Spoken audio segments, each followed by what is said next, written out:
চাইলেই কি সাকিব আল হাসান হওয়া যায়? যায় না। চাইলেই কি একটা সাকিব তৈরি করা যায়? না। সাকিব 18 কোটিতে একটাই। শ্রীলঙ্কার বিপক্ষে অসহায় আত্মসমর্পণের ম্যাচে বাংলাদেশ মাঝের ওভারগুলোতে উইকেট তুলতে পারেনি, অথচ বছরের পর বছর ধরে সাকিবের বা হাতের ঘূর্ণিতে মাঝের ওভারগুলোতে একটার পর একটা উইকেট এসেছে, ভেঙেছে প্রতিপক্ষের জুটি। ব্যাট হাতেও সাকিব ঢাল হয়ে থাকেন, যে ঢালে ফিরে যায় প্রতিপক্ষ বোলারদের আগ্রাসন। অধিনায়ক হিসেবেও সাকিব ছিলেন অনন্য।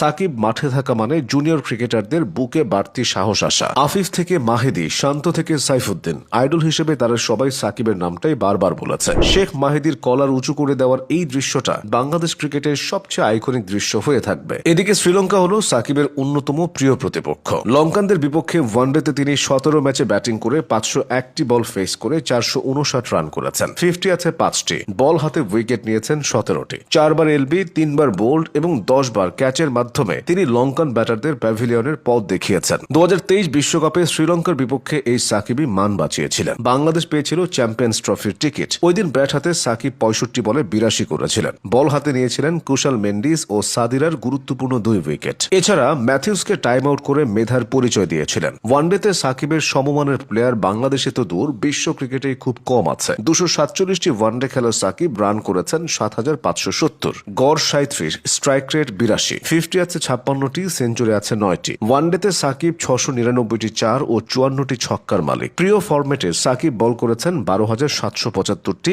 রান দিয়েছেন 9,360, উইকেট তুলেছেন 317 বার। আলাদা করে বলতে হয় ইকোনমি রেটের কথা। ওয়ানডেতে সাকিবের ইকোনমি মাত্র 4.47। 5টি করে উইকেট তুলেছেন মোট 4 বার। সাকিবের গ্রেটনেস প্রমাণের জন্য এসব পরিসংখ্যান যথেষ্ট নয়। সাকিব দলে থাকা মানে একজন বাড়তি প্লেয়ার নিয়ে মাঠে নামা, তাই এখন তার শূন্যতা প্রতি মুহূর্তে ফুটে উঠছে। মিরাজের পক্ষে কি কখনো সাকিব হয়ে ওঠা সম্ভব? বাস্তবতা বলছে না। বিদেশের মাটিতে মিরাজ সহজে উইকেট পান না, যতটা সহজে মিরপুরের মাটিতে পান। তবে প্রতিপক্ষ যেই হোক, পিচ যেমনই হোক, সাকিব জ্বলে উঠতেন স্বমহিমায়। পিচে টার্ন না পেরে সাকিব আর্মার দিয়ে ব্যাটারদের কাবু করতেন। লেন্থ ঠিক রেখে ডট আদায় করে চাপ তৈরি করতেন। সাকিবের মতো মিরাজের ব্যাটিংটাও হচ্ছে না। টপ অর্ডার থেকে 7 নম্বর পর্যন্ত সাকিব প্রায় সব পজিশনে ব্যাট করেছেন এবং সফল হয়েছেন। এমন একটা ব্যাটসম্যানের শূন্যতা সহজে পূরণ হয় না। অভিজ্ঞতার দিক থেকেও সাকিবের আশেপাশেও কেউ নেই। সারা বিশ্বের লিগ খেলে বেড়ানো এই অলরাউন্ডার যে কোনো কন্ডিশনে দ্রুত মানিয়ে নিতে পারেন। সাকিবের সবচেয়ে বড় গুণ হলো চাপ সামলে চলতে পারা। ক্যারিয়ারে যেসব বিতর্কের ভেতর দিয়ে তিনি গেছেন,